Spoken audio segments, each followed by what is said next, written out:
I'd like to extend a heartfelt congratulations to Matt Walsh and the Daily Wire for what is now the largest, the biggest documentary release in human history. It would seem that probably the entire population of the world was seeking to watch What is a Woman, the documentary by Matt Walsh, all at the same time. Now, obviously, it's not the biggest documentary release of all time, but according to leftist media, it must be. Now, this was the biggest release, I believe, for the Daily Wire, and a congratulations is in order. It's a fantastic documentary. We can see over at Rotten Tomatoes, it has a 98% audience score, and the tomato meter is blank because the actual mainstream corporate press is refusing to actually touch the thing. Maybe they will. It only just came out a couple days ago. We'll see. But here's what I love. What I love are the claims being made against the Daily Wire because they sustained a DDoS attack when they launched the show. And the reason they sustained a DDoS attack is because the woke leftists know there is nothing they can do to stop people from seeing real questions and shocking revelations about gender ideology. So here was the story I covered just the other day. The Daily Wire comes under sustained DDoS attack intended to disrupt premiere of What is a Woman. They say 1 million requests per minute at the peak flooded our system and created challenges for many viewers. Now, this sounds like a DDoS attack. I know the Daily Wire guys. I don't think they would lie about this. I trust them. 1 million requests per minute? Yeah, it's called a distributed denial of service attack. However, our good friends over at the Daily Dot said, did the Daily Wire actually get hit with a DDoS attack during the launch of its transphobic new documentary? And in it, they say, we talked to hacktivists and experts who say, no, it probably didn't. Okay, I'm going to run with that because the Daily Dot is NewsGuard certified. I'd like to point out the stupidity of the reality that we're living in which the Daily Wire is also NewsGuard certified. So who's telling the truth? You decide. NewsGuard has certified both as being factual. All right. Well, this one's an op-ed. The Daily Wire published a fact piece. The Daily Wire said, we were attacked. Statement of fact. The Daily Wire says, we've asked some people and they think no. But you know what, Matt? I'm going to have to believe that you guys were lying about what really happened because, well, you're just so humble and modest. You see, the Daily Wire, I'm choosing to believe, was lying about what was really happening. But it wasn't a dark lie. It was a white lie. You see, Matt Walsh is a good man, and he is humble and didn't want to tell the world that he had the biggest documentary release in history with 1 million people, unique people, trying to watch the documentary every minute. That's right. The Daily Wire procuring 60 million views per hour on this documentary. And in the 2 hours that it was published and was being stricken by this hit, 120 million people attempted to watch it. Certainly that means half the country or the entire voting age demographic within the first day attempted to watch the documentary. Okay, let's be real. They got hit with a DDoS. But if they're going to claim it didn't happen and they were getting hit by 1 million requests per minute, that would imply it is the biggest release ever. Here's what the Daily Dot writes. They say the Daily Wire released a transphobic documentary on Wednesday. The company claims that it was the victim of a digital denial of... Oh, help me, please, Claire. A digital denial of service cyber attack tied to the release. I'm going to stop you right here. My friends, if you have ever wondered who could be telling the truth, is it the left or is it the right? Certainly the right has its opinions, but a digital denial of service attack is not a thing. DDoS means distributed denial of service. A denial of service attack is when an individual fires off a bunch of requests to jam up the target address. A distributed denial of service is when multiple computers are firing off requests to overload the target address. Distributed meaning happening across a large swath of different machines. It could be a botnet, which is a bunch of computers that have been slaved, taken over by a virus to do the bidding of the hacker. Or it could be a bunch of people all using their individual computers at the same time. Digital denial of service is incorrect. However, Claire goes on to say this is possible. Hackers have reemerged as a political force in the last few years, but some are casting doubt, wondering whether the Daily Wire is simply misconstruing long-standing functionality issues as an attack, potentially to drum up publicity for the documentary. After all, when people experienced the same issue months ago, after the site dropped an interview with Donald Trump, the Daily Wire didn't announce it was under siege because perhaps that time it was infrastructure and this time it wasn't. Perhaps when the Daily Wire was overloaded the first time, they said, let's shore up our servers to make sure we can handle it. Here we go. Eric Ellison of Slick Rock Web, a digital firm that specializes in web security, says that in his expert opinion, the Daily Wire most likely didn't experience a massive DDoS attack. Now, I want to pause real quick and say, we've been hit by a DDoS before. Timcast has been hit by DDoS attacks while we were live and the show gets taken down. It happens. Hackers have attended, here we go. Via Twitter direct message on Thursday morning, Ellison told the Daily Dot, I checked with sources within the hacktivist community and no one knew anything about it or had even heard that this was what was being claimed. Yes, that's right. There exists only a few hundred hacktivists and they all know exactly what everyone else is doing. Oh, shut up. Hackers have a tendency to boast about their work as they typically want credit and like to needle the victims of their attacks. However, the Daily Dot has not seen any group or entity take credit for the supposed DDoS attack. No one took credit for hitting us either. Matt Walsh of the Daily Wire is a transphobic right-wing commentator who's spent years attacking people who don't conform to his concepts of acceptable gender identity and expression. Walsh previously declared this year he would wage an all-out assault on gender ideology. To that end, Walsh spent at least the last several months working on a transphobic documentary called What is a Woman? The Daily Dot previously reported that Matt Walsh's effort included creating a fake company to trick transgender people and others into giving him interviews and using transgender men's photos without permission. Duplicity is central to the creation of this documentary. The company timed the release of What is a Woman to the first day of LGBTQ Pride Month. Wow, the Daily Wire really thought this one out. On Wednesday evening, Daily Wire co-founder Jeremy Boring tweeted that the site was experiencing delays, which he hinted could be the result of a cyber attack. Too early to say if the glitches are a result of a DDoS attack or human error. There was an enormous amount of traffic on the site, which should not be causing these delays. People in the comments reported a variety of experiences, blah, blah, blah. It's super glitchy. Okay. Here's the previous story. This is fascinating. February 8th, 2022. A fake company duping trans people into joining a documentary appears to be the work of the Daily Wire's Matt Walsh. This is the history of what really happened. Now, I don't care to read through this whole thing. I want to talk to you about the ramifications of what we're seeing with this documentary. And the right is winning it. It is. The same woman, Claire Goforth, who apparently doesn't have Google and can't Google search DDoS, wrote about how Matt Walsh pulled this off. Wow. Bravo. The Daily Wire created an organization called the Gender Unity Project. Let me see if we have the how they describe themselves. The Gender Unity Project. The project was a film exploring the real lives of people in the LGBTQIA+ communities and to shed some light on the topics of identity and gender fluidity in a way that would capture the attention of all Americans and be educational. Ehrlich subsequently talked to the woman who identified herself as McKenna Lynn on the phone. Ehrlich said that the woman seemed nervous and made some amateur mistakes, such as confusing gender fluidity with transgender. I want to pause for a moment. So this Ellie Ehrlich gets reached out to by someone wanting to do a documentary. They said they were suspicious because the person didn't know about the difference between gender fluidity and transgender. As if everyone just already has to know everything about your worldview. It's so weird, isn't it? You didn't know enough about me, therefore it's all fake news and there was something weird going on. Well, to be fair, in Ehrlich's, to be fair to Ehrlich, they were correct. I say they because I'm not sure if, okay, she. Wait, is Ehrlich a she? I'm not sure.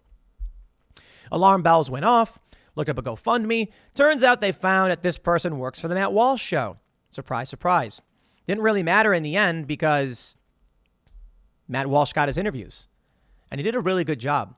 Now, some people have pushed back saying this. I doubt the critics will pay to watch in response to the Rotten Tomatoes. The paywall model is so flawed. Provide a movie pass that can be purchased. I understand there are costs associated with the production, but there are lots of people out here that don't want to subscribe to yet another streaming service. I would like to point out that timcast.com is currently working on a critique and review of What is a Woman. And we will certify it fresh. That's right. We certify Matt Walsh's What is a Woman, and it's fresh. Firstly, for one reason. It's good.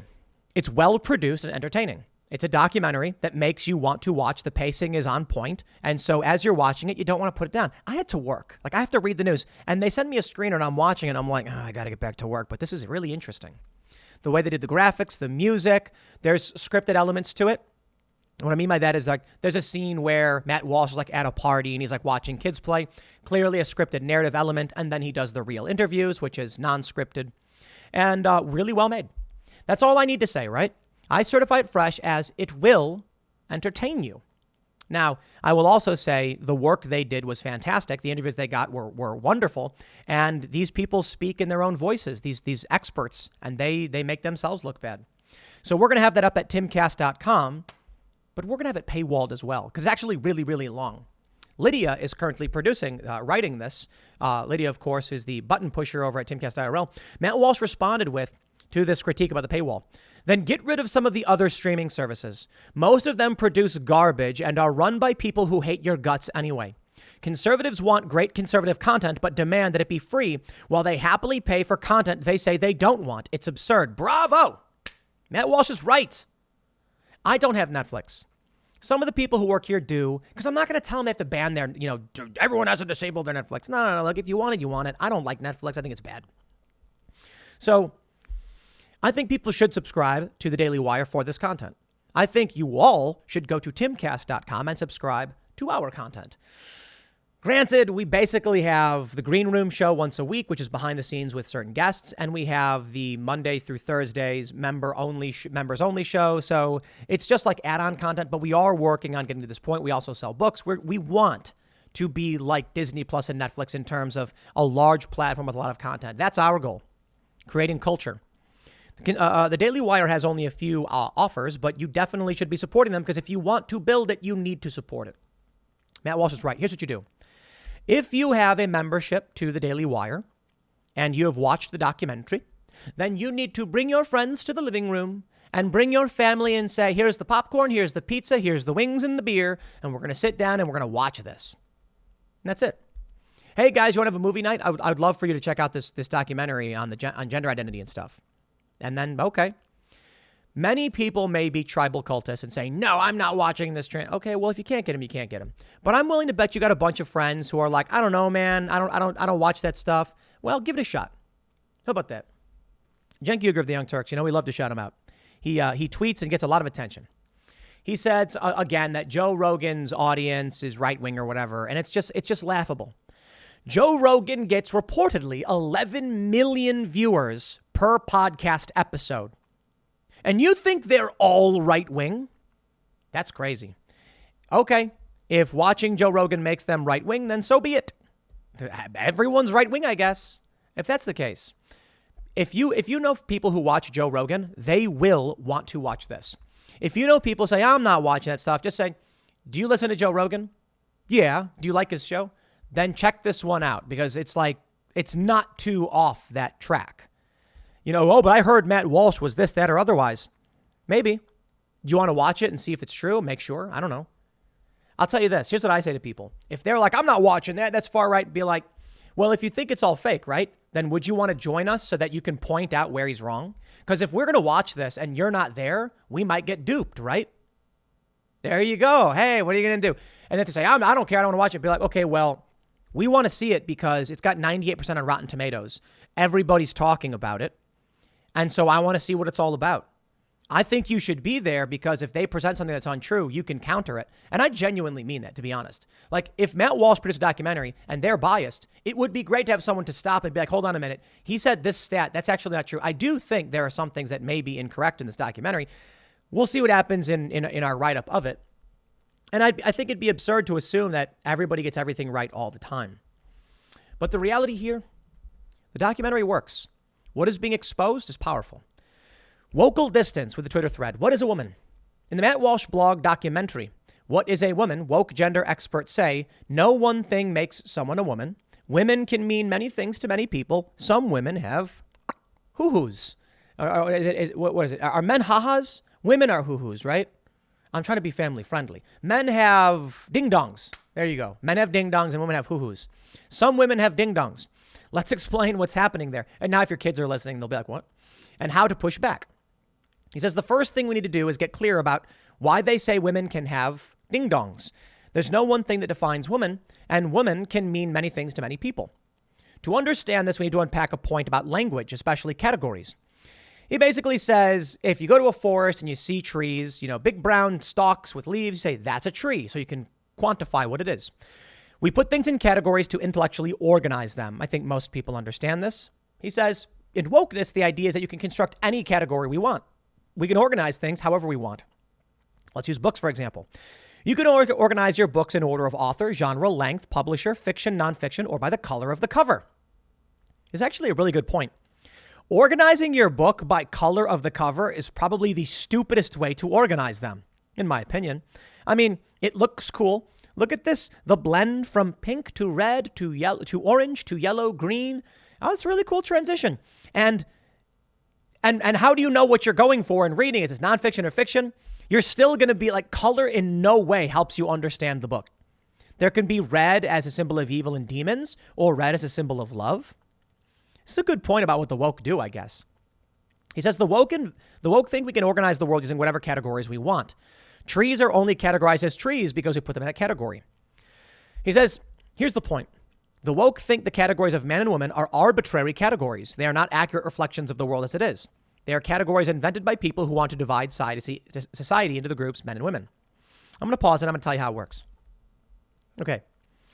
What is a man? An adult human male. What is a woman? An adult human female. Those are rather simplistic. When you break down what female is, you say female is the sex of an organism that produces non-mobile ova. Male is the sex of an organism that produces mobile, sperm, I guess, but there's actually a better word for it. Spermatozoa, is that what it is? And so that's typically how we describe it. And thus you can see sexual dimorphism is different across different species, like the male seahorse carries the babies, or the male hyena is smaller and weaker than the female, things like that. However, what happens is you'll end up with some women who have hysterectomies. They're still women, right? Yes, because they're still the sex of non-mobile ova.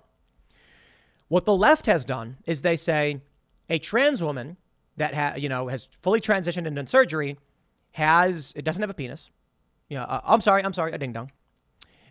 Has female breasts, has long hair, acts and behaves as such, and thus societally would present as a woman and thus is. But that's not how it works. Presenting as something doesn't mean it is. There's a caterpillar that tries to look like a snake. It is not a snake.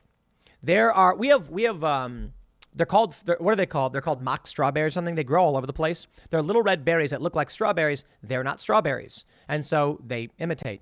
There are little bugs that look like bees. They're not bees. They imitate. Just because they look like a thing does not make it a thing. It makes it something different. So that's why we give the trans qualifier to a trans woman. And we don't just say woman. The left is trying to conflate it, saying, oh, well, we can't look in someone's pants anyway, so how are we supposed to know? 98+% of individuals are men or women. There are effeminate men, there are masculine women. But that doesn't mean we do away with the categories. This is what Matt Walsh is exposing with this documentary. When all of these people say a woman is someone who identifies as a woman. What? Then what is she identifying as? And say, a woman. What is that? And they go, what? What are you saying? They're not saying anything. They have no answers. This is probably the greatest red pill. And why the documentary is so fantastic. Go to a regular person and say, what is a woman? And they're going to be like, an adult with a hoo-hoo, or I don't know, a female, like adult human female. Like, woman is such a rudimentary basic word in human language. Many people might be like, I don't know what you mean. Like, we know what women are because they're imagining a human with breasts, wide hips, and all of these things. Seamus made a great point on Seamus of Freedom Tunes on Timcast.IRL. He said, we did not discover chromosomes, X and Y, and XX, and then go, what? There are two different categories of humans? No, we already knew there were. And then we found evidence to back up our observations. This is fascinating. I will tell you one thing I've heard that I think is good. One expert said, not in this documentary, A woman is a person who identifies as an adult human female. And I said, that's interesting. That is interesting because that fits a whole lot better with the transgender ideology than just not giving an answer. But that's not really what a woman is. A woman is an adult human female. That's how we categorize and what we use woman to mean. Boy is a adolescent human male. Girl is an adolescent human female. Woman and man refer to adults. But they're probably the cleverest response is a woman is someone who identifies as an adult human female. Okay, well, that's them trying to change the definition once again. We have the trans qualifier for trans woman because it's effectively a subcategory of gender expression, but that trans helps describe the thing. Imagine if we referred to anything with four wheels as a car. You'd be like, get the car, honey. And she'd walk back with a skateboard. And you'd be like, I mean the big car. And then she walks back with a longboard. And you'd be like, okay, wait. Just because it has four wheels doesn't mean it's a car. We have qualifiers. You're like, get the car. And then she pulls up in a big box truck. And you're like, okay, well, it's kind of a car, but it's not really. It's like, well, it's got four wheels and it drives. And we could use it, but I don't need a box truck right now. And the gas is expensive. Get the sedan. Oh, wait, what's that? We got a special word. Right. To categorize what we really want. The sedan, the small four-door car for us to travel around and do errands in. That's why we have these qualifiers. Woke are trying to get rid of them. They're trying to deconstruct and make things impossible to describe, which is just absurd. It's insane. Look, I don't know that they actually care or are offended. I think they're mindless. Wimixin, women with a Y, pick one. In the end, let me just say, great red pill, this documentary. Share it with your friends. Seriously. Shout out to the Daily Wire. This is not a sponsored spot, but they did sponsor our episode of IRL last night to promote this. And I'm like, when I got word that the Daily Wire was requesting that we do 2 sponsored spots on the show, I was sitting back and I was like, suckers, we shouted out the documentary for free already. No, but thank you to the Daily Wire crew. I'm a huge fan. I am super jealous of the stuff they're producing. Tyler Fisher had the great idea of producing what is an assault weapon. Because I asked that question. That's the next documentary that Daily Wire should do. I was like, no, we should do that. Timcast, we're going to make that one. What is an assault weapon? Talking about gun control. I think we should do that. So shout out to the Daily Wire crew on your historic, record-breaking, million user per minute demand. No, come on. They got DDoS. I'll leave it there. Next segment's coming up at 4 p.m. over at youtube.com/Timcast. Thanks for hanging out, and I'll see you all then.